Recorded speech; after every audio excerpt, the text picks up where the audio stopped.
Olá, boa noite. Boa noite. Chegou ao fim o mistério do menino do Acre. Na última sexta-feira, o estudante Bruno Borges voltou para a casa dos pais depois de 4 meses desaparecido. O Bruno foi aquele rapaz que espalhou inscrições enigmáticas pelo próprio quarto antes de sumir. Que explicação ele vai dar para a confusão toda que ele criou? Meu maior objetivo com este projeto foi estimular as pessoas a adquirirem conhecimento. Adquirir, buscar conhecimento. Estudante de psicologia Bruno Borges repetiu essas palavras 21 vezes durante a entrevista exclusiva que ele deu ao Fantástico ontem à noite. Depois de 4 meses e 14 dias desaparecido, Bruno voltou à casa dos pais em Rio Branco na madrugada de sexta-feira. A câmera de segurança registrou quando ele chegou às 5 horas e 22 minutos da manhã, descalço. O garoto tocou a campainha, mas ninguém ouviu. Ele esperou por mais de 1 hora, até que o vizinho apareceu e telefonou para o pai de Bruno, que veio até a porta. No reencontro, o pai ficou surpreso, se emocionou e teve que ser amparado. Quando eu me deparei com ele, demos um abraço muito forte, as minhas pernas quase bambearam, ele me segurou para não cair. E como presente dos Dias dos Pais, para mim não teve coisa melhor. Bruno desapareceu no dia 27 de março. Saiu de casa sem dizer para onde ia. O que eu posso dizer é que eu estava isolado. Eu não tive acesso a nada, porque senão iria quebrar todo o meu objetivo. Porque eu busquei o isolamento justamente para não ser atrapalhado pelo coletivo. E mesmo agora, se recusa a revelar onde ficou. Foi aqui no Acre que você ficou? Isso para mim é irrelevante. O que importa é o objetivo. Eu estive em meio à natureza. Como é que você comia? Como é que você dormia? Não, você pode toda a explicar parte isso do pra gente? isolamento eu não vou falar. Só admitiu que planejou com antecedência. Eu fiz um estudo sobre o local onde eu estava indo, o que eu ia precisar para me manter lá dentro. O retorno dele também pegou a mãe de surpresa.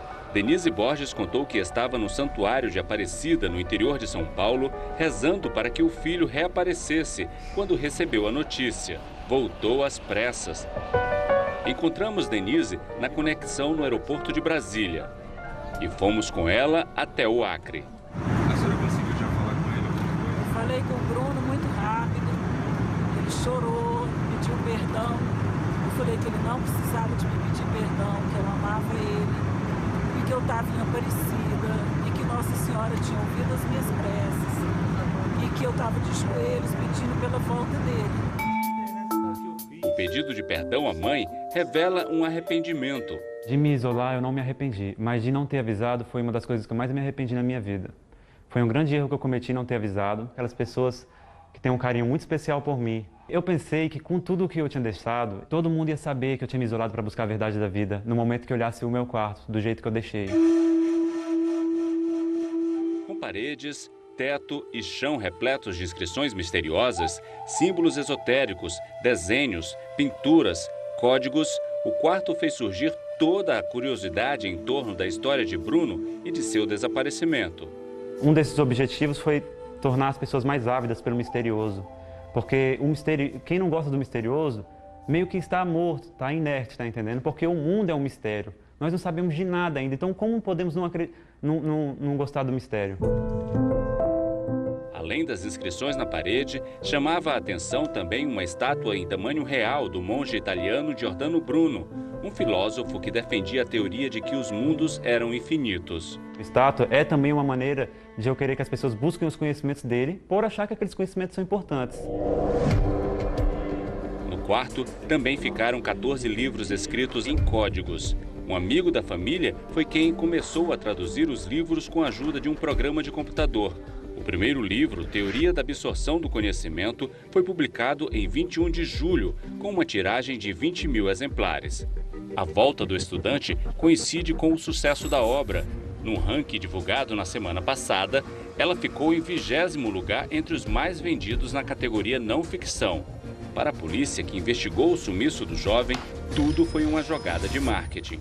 O Bruno se ausenta, o livro é lançado. Então eu acho que fica evidente que havia sim, um plano de divulgação. O estudante nega ter armado um plano para manipular o público. Tudo que eu fiz foi com o objetivo principal, porque tiveram muitos objetivos, de estimular as pessoas a adquirirem conhecimento. E à medida que a gente vê que muitas pessoas começaram a buscar conhecimento através disso, podemos perceber que deu certo, né? O fato de eu ter me isolado, como eu falei, era para buscar uma verdade dentro de mim que eu estava precisando encontrar. Eu estava precisando me reencontrar, né? Renascer. Durante as investigações, a polícia descobriu que antes de desaparecer, Bruno assinou um contrato de publicação dos livros. 19% do lucro serão divididos entre 2 amigos dele. Outros 15% vão para um primo, que emprestou R$20 mil para Bruno. 5% ficam com a editora e 61% com Bruno, já que foi a família dele que arcou com todos os custos de publicação dos livros. Os contratos apreendidos, eles demonstram sim um planejamento do Bruno com os amigos Márcio Gaiotti e Marcelo Ferreira para essa divulgação dos livros, inclusive com datas prefixadas para o lançamento. Bruno diz que destinar parte do lucro para essas pessoas foi uma forma de agradecimento.